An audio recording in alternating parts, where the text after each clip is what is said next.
côté de mon père, la famille c'était des Linnemann. Et du côté de ma mère, c'était des Espagnols.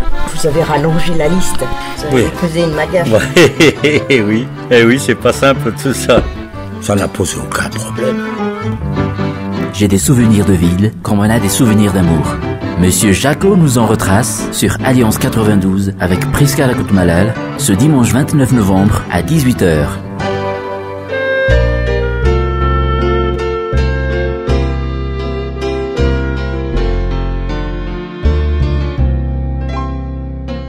Les trois grandes époques de l'humanité sont l'âge de la pierre, l'âge du bronze et l'âge de la retraite, disait l'humoriste et écrivain Jean Charles. Cela nous amenait à aller à l'encontre de Monsieur Jacot, un ancien directeur des écoles. Monsieur Jacot, aujourd'hui âgé de 83 ans, n'a pas hésité un instant à nous partager la belle époque à la tête de la direction des écoles dans les années 60 en Alsace. Depuis bien des années aujourd'hui, à la retraite au pays, choix du cœur et de destination, Monsieur Jacot nous accueille les yeux pétillants. De nos beaux échanges, que Churchill avait bien raison en disant qu'un directeur d'école dispose de pouvoirs dont jamais Premier ministre ne fut investi. Mon père, mon deuxième papa qui m'a tendrement élevé, il était très opposé à mai 68. C'était un chef militaire. C'était pas le truc. Et il voulait continuer à m'entretenir à condition que je fasse pas de journalisme. Ouais, pourquoi? Parce que... Ah ben lui il était de l'autre côté, c'était en plein 68. Hein. Il était responsable civil, foyer central de l'armée, enfin... Avoir un fils qui est un chef gauchiste, alors j'ai plus de sous. Et puis je suis rentré dans l'enseignement. Je suis rentré à l'école normale, mais j'étais de passage. Je suis pas resté. Et puis après, c'est tout de suite poste de responsabilité. Voilà. J'étais quand même engagé quelque part. Je suis rentré instit, simple, de base, après 68. Et j'ai été responsable du syndicat des instituteurs. Enfin, il y avait un comité des directeurs d'école. J'étais à peine directeur d'école depuis 1 an, que je représentais tous les directeurs d'Alsace à la mairie et au rectorat. À noter quand même que quand on me dit Strasbourg, Alsace, alors l'unanimité par rapport à être directeur des écoles... Ça se passait au barème. Au barème, Pourquoi? Vous avez eu un... c'est votre charisme? J'étais instit. Ou c'était la grande gueule, entre guillemets? Plutôt la grande gueule, disons. Il se disait, il va devenir directeur d'école et il va la boucler. Je suis devenu directeur d'école, je l'ai bouclé, mais j'ai été écouté autrement. On a d'un côté le corps enseignant, mais de l'autre côté aussi là, les parents d'élèves. J'ai été inscrit à l'école normale, j'y suis pas resté. Et puis je suis devenu directeur d'école, point barre. Et la ville de Strasbourg était très contente d'avoir un directeur qui était issu de mai 68 et que tous les directeurs écoutaient. D'accord, donc c'était un pacifisme dans l'éducation même. Voilà. Dans cette grande ville. Voilà, c'est une grande ville. Oui, mais quand on parle aussi de laïcité, politique et laïcité, c'était comment? Ça, c'était au syndicat. Ouais.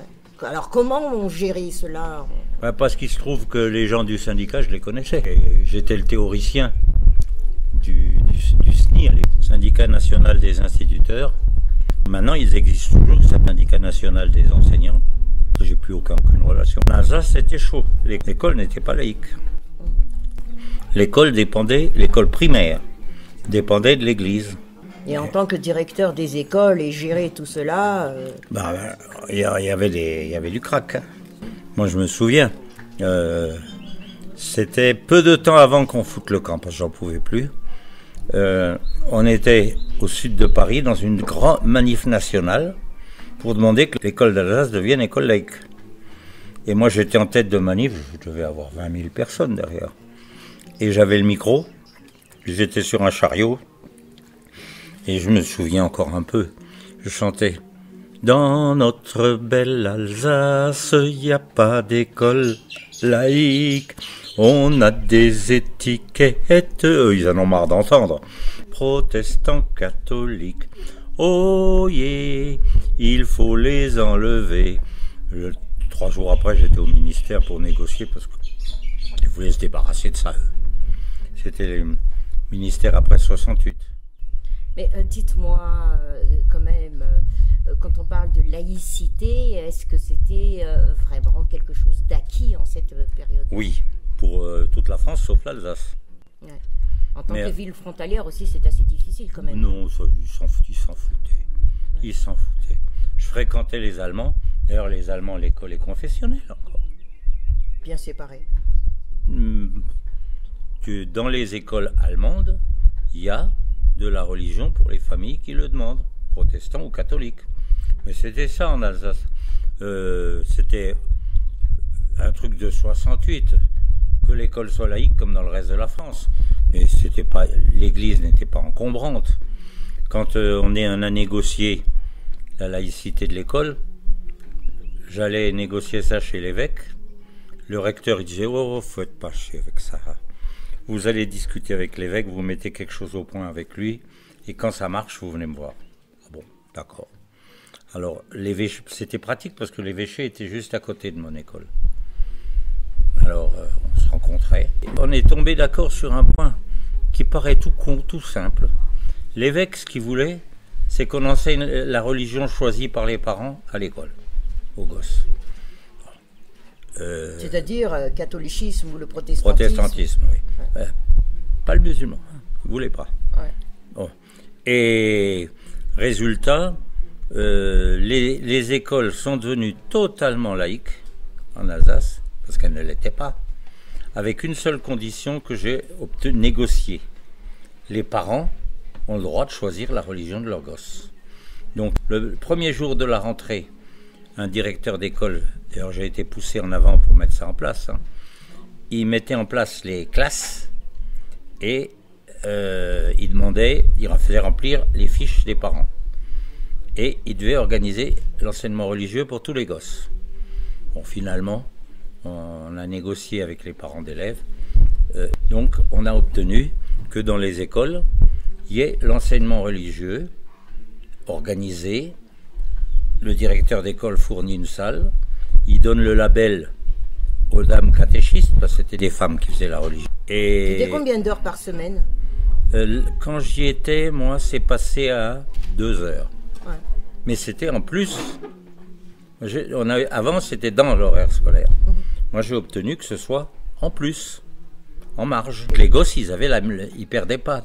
Mais je m'entendais. L'évêché avait ses locaux juste à côté de mon école. C'est un hasard. Alors, quand on négociait quelque chose dans l'enseignement, je rencontrais d'abord. J'avais un accord avec l'évêque. Je lui disais ce qu'on allait sortir, parce que le rectorat, il ne fait pas chier. Qu'est-ce que veulent les enseignants? Eh ben, on fait ce qu'ils veulent et puis on a la paix. Et l'évêque raisonnait de la même façon. Et il y gagnait. Parce que l'enseignement religieux était inclus obligatoirement dans l'école, mais pas il n'avait pas les locaux. Oui. Donc c'était chiant à négocier, les gosses devaient partir, aller. Et moi j'ai négocié avec l'évêque. L'enseignement religieux cessait d'être obligatoire, j'ai gagné ça, mais en échange, ils avaient des locaux dans les écoles. Ouais, c'est un grand pas que vous avez effectué durant votre en tant que directeur de l'école, mais cette histoire de laïcité au niveau donc de l'école, c'était presque à vouloir aux parents de décider quelle religion. Voilà, c'est ça. Voilà. Mais sociétalement, à Strasbourg comme en Alsace, plus exactement, en Alsace, votre vie, est-ce que ça a été cantonné uniquement sur cette histoire d'éducation, relations avec l'évêché, les syndicats? On avait un syndicat très puissant, et qui était puissant qu'en Alsace. Dans le reste de la France, c'était un autre syndicat. Et quand je suis parti, j'ai perdu toute vue. Mais il n'y avait pas de... Moi, j'ai jamais vécu ça comme un conflit. J'ai vécu ça comme un arrangement. Les parents d'élèves, moi je disais toujours, je passais à la télé, les parents d'élèves, s'ils veulent que... C'est l'école qui doit être laïque. C'est pas la famille. Les parents d'élèves, s'ils veulent que leur gosse il fasse une religion bah, il le fait. C'est une question de famille. Directeur des écoles, c'est un grand poste. Oui. Il y a une certaine notoriété, mais... J'avais la notoriété, j'ai enseigné 2 ans. Ouais. J'avais la notoriété tout de suite. Alors vous êtes français, basque, un peu Ouais, de je suis sang français. espagnol. Ah oui, les racines, origine français. Mais du côté de mon père, la famille c'était des Linemann.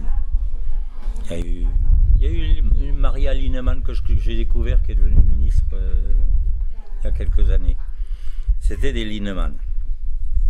Et du côté de ma mère, c'était des Espagnols. Vous avez rallongé la liste. Vous avez Oui. épousé une malgache. Ouais, oui. Ouais. Et oui, c'est pas simple tout ça. Et Non, ça n'a posé aucun problème. Ouais. C'était ma femme, elle avait un autre métier, puis c'est marrant. Hein. c'était quoi son métier? C'était secrétaire dans une grande assurance. Grande assurance, donc c'était pas n'importe quoi aussi. Oh non, là. Le monsieur en tant que directeur des écoles, madame en tant que secrétaire particulière d'une grande assurance, quand même. On c'est- s'en sortait bien. Voilà. On s'en sortait bien. ça Et avait là- une certaine autorité Et aussi. dans comme le- elle avait quand même 5 gosses quand je l'ai connue, ils se sont sauf Jojo qui s'est casé tout seul. Alors bon, bien sûr, vous savez parler alsacien, l'allemand, ça se conjugue un peu avec l'Alsace, le Oui, français oui, et le reste. Mais, je m'en- mais de cette rallonge, il est à Madagascar. Est-ce que vous connaissez, vous avez appris la langue malgache quand même? Non, Pas du tout. Alors comment vous vous êtes fait adopter? Ah bah bonne question. Bonne question. Je me suis installé ici à la retraite. C'était une décision ferme en disant non. On a construit une maison. Il y avait un calcul tout simple. On a construit une belle maison. En France, vous ne pouvez pas se la construire. Vous ne pouvez pas se la payer. En tant qu'esthite, en tant qu'esthite, c'est Trop cher, on ne peut pas se payer une maison comme ça. Hein. Surtout en Alsace. L'Alsace, c'était très bourgeois. Hein. donc c'est décidé à ma retraite, je rentre. On dit je rentre à Madagascar ou je vais à Madagascar? Les deux. Ouais. On a fait construire la maison 1 an ou 2 avant que je prenne ma retraite. Et là, vous avez pris pied carrément. On a pris pied ici. Parce qu'en Alsace, j'étais logé en logement de fonction. On était bien. Et on était logés là-dedans, Élise et moi. Élise, c'est votre femme. C'est Élise, oui. On était logés là-dedans. On était bien. Ouais, j'ai pas... Mais c'est quand même de votre parcours. Vous avez des descendants donc de résistants, de grandes c'est ma personnalités famille, c'est quoi. politiques, mais du côté de votre femme aussi, la culture malgache. J'ai connu, parce qu'ils venaient nous voir à Strasbourg, j'ai connu Nal, le frère à Élise, le musicien. D'accord, qui s'appelle Nal Rakotfring, Nal le chanteur. Rakotfring, je l'ai bien connu.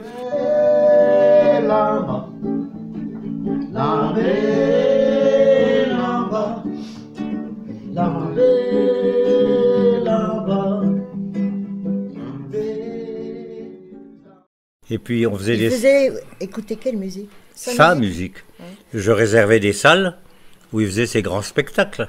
Ah, c'est vous carrément qui étiez presque le j'étais... producteur. Voilà, et puis Élise s'occupait de vendre les billets. Et en ce temps-là, bon, évidemment, on chantait en malgache, mais est-ce que les Strasbourgeois comprenaient? Il y avait beaucoup de Strasbourgeois Ouais. qui venaient parce que c'était du spectacle malgache. D'accord. Parce qu'à Strasbourg, il y avait beaucoup de malgaches. Et de Vaza, qui avait vécu à Madagascar. Donc, et puis Nal, Ludger, Yosh, ils adoraient Strasbourg. C'était une destination des artistes malgaches, donc Pratiquement, Strasbourg, pratiquement à l'époque. Et de cette relation artiste, vous, dans un autre domaine de l'enseignement, mais c'est toujours le système de partage surtout, vous avez gardé un autre plaisir, c'est la lecture. Vous avez rencontré aussi des grands auteurs. Oui, mais ça c'était avant que... par durant exemple, votre- Jean Ziegler, c'était avant que je connaisse Élise. Avec Élise, donc, Avec c'était Élise. plus ouvert maintenant. J'ai vers- eu, dès que j'ai connu Élise, j'ai été bombardé. J'ai été bombardé sur la direction d'école, hein, et je suis très vite Le rectorat étant à côté de mon école, je suis très vite devenu le correspondant des directeurs d'école d'Alsace avec le recteur. Quand j'allais chez le recteur pour négocier quelque chose, c'était Jaco, vous savez où est le frigo? Je l'ai déjà dit. Ouais, donc c'est là, vous êtes de la maison. Voilà. On se cache rien. On se cache rien. On se dit tout. Non, et puis Et on négocie. Et souvent, les recteurs, ça change. Moi, j'étais le directeur d'école du coin, je changeais pas. Mais si l'on revient un peu sur la musique, Nali, Ludger, Je les ai connus par Élise. Oui, et en ce temps-là, on achetait les 78 tours, 45 tours? Oui. Beaucoup. Mais pas les Alsaciens, les Malgaches qu'on connaissait. Et la distribution se faisait... Donc on trouvait les disques. Il y avait un marchand de disques juste à côté de chez nous. On trouvait les disques là-dedans. C'était les disques 45 et 33 à l'époque. Voilà. Alors, en rentrant au pays, à Madagascar, donc on rentre au pays avec Élise, on a découvert qu'il y a plus de 300 livres dans les rayons de bibliothèque et du bureau de Monsieur Jaco.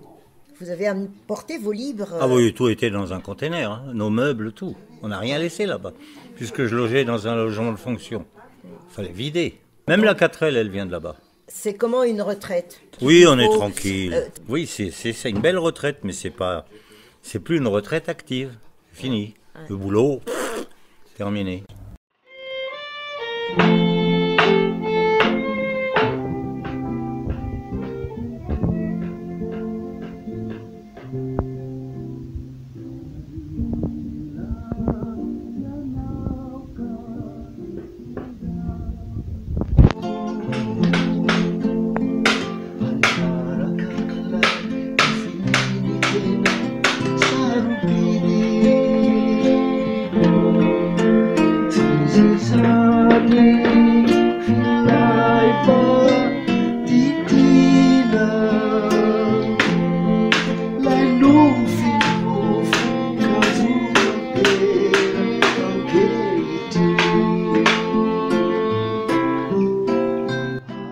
Souvenir riche en anecdotes, les yeux rivés vers le lointain, Monsieur Jaco nous affirme tout en se laissant bercer par la musique du terroir: mes souvenirs constituent ma propre bibliothèque.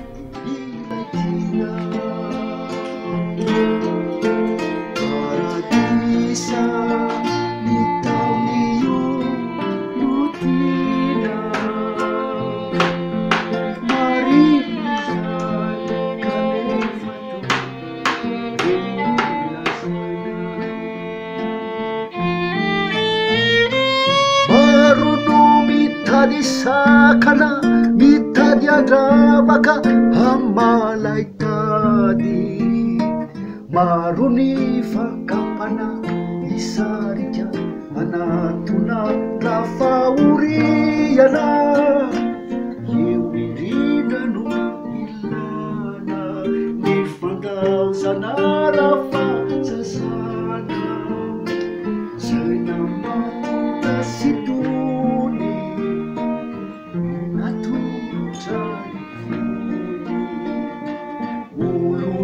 efa iray mandrakizay